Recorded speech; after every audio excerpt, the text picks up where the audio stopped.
Hey guys, I'm Twan, welcome back to my channel.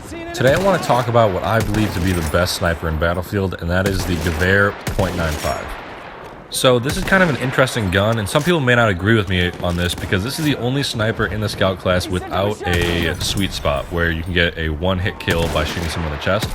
But I think this gun makes up for it for a couple of reasons. But before we look at that, I want to get into the real-life history of this gun. So the Gewehr .95 in real life is known as the Mannlicher Ammo 1895. The gun saw action as a standard issue rifle for the Austro-Hungarian Empire in World War I, and then after the empire was broken up, the states that were made up after that used this rifle as well.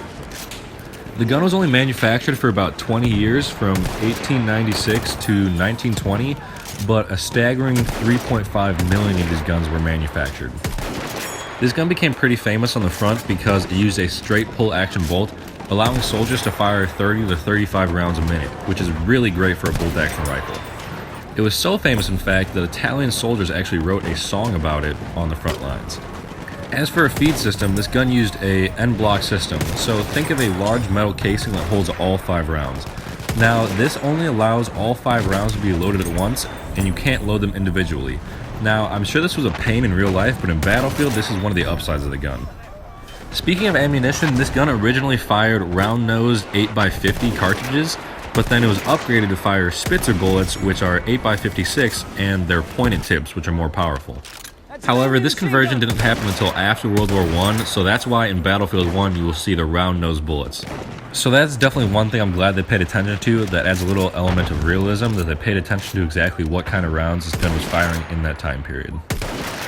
So now you've got some insight about what this gun was like in real life, let's take a look at what this gun's like in Battlefield.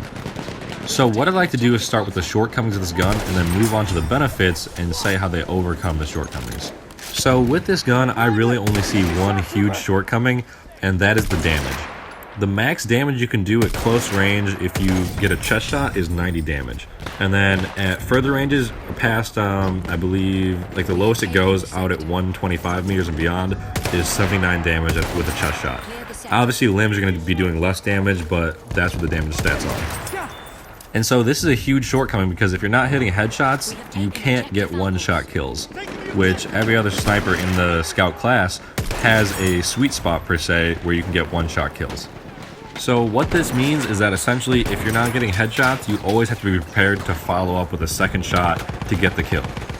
And so stemming from this, the sniper variant of this gun I find to be pretty useless because out at long range, it's a lot harder to get a second shot on target with a sniper scope, especially if someone's moving. So that's what I see as the main shortcoming of this gun. However, I do think the positives outweigh the negatives. So as I mentioned, you have to hit a second shot with this gun if you want to get a kill if you're not getting headshots. And so there are a couple ways this gun helps you do this. The first way is that it has the best rate of fire in the scout class. The exact number is 66 rounds a minute, which is even better than the Russian 1885. Another feature of this gun that really helps you out is the straight pull mechanic. So for most snipers, after you take a shot, you have to zoom out of the scope in order to lift the bolt up and pull it back and then push it back into place. With this gun, because it's straight pull, you don't have to zoom out when you're shooting it. So it allows you to keep tracking your target and then just fire off a second shot in rapid succession. So when used in conjunction, the rate of fire and the straight pull bolt make it pretty easy to follow up with a second shot on this gun. Another thing to note is that the bullet spread on this gun is not very high, so when you're putting rapid shots on a target, they're all pretty much right on target. Now I know I mentioned the damage as being one of the biggest shortcomings of this gun, but it's also one of the biggest pluses, and let me explain. So I had mentioned that the damage stats for this gun go from 90 to 78 with chest shots, and that 90 is at point blank range, putting this gun at the second highest in the scout class for close quarters damage, second to only the Martini Henry. So in close quarters, you're going to find yourself getting a lot of one-shot kills because in CQB battles, oftentimes people have at least some damage. So overall, although this gun isn't excellent at long range, I think it is the perfect sniper for an aggressive playstyle. There are 3 things that I want to emphasize that make this gun perfect for being aggressive. So the first thing I want to emphasize again is what I just talked about, and that is the 90 damage in close quarters battles. This is an excellent thing to have when you're fighting in CQB because if people have any damage, they're going to go down from 90 damage. And the only gun that outperforms this is the Martini Henry, but let me tack on the second reason the Gewehr is better than that, because of its rate of fire. With the Martini Henry, every shot you have to reload right after. With the Gewehr, you can follow up immediately because it can shoot 66 rounds per minute, which is unrivaled by any other gun in the Scout class. And the third reason I think this gun is probably the best gun in the sniper class, because it makes it so easy to be aggressive, is the reload. I had mentioned earlier that with the Real Steel version, it uses an on-block system. This allows you to only reload all 5 rounds at once, and you can't reload single individual bullet. And the reason I said this would probably suck in real life is that if you don't have 5 bullets to fill up the end block clip, then it's probably going to be a pain in the ass to reload this gun. But in Battlefield, you don't have to worry about that, so you can just pop in a clip and you're ready to go right away.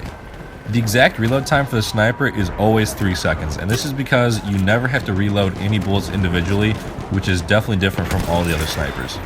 In the other snipers, if you haven't fully expended your ammo capacity, you will have to reload either a clip in and then bullets on top of it, or do individual bullets the whole way.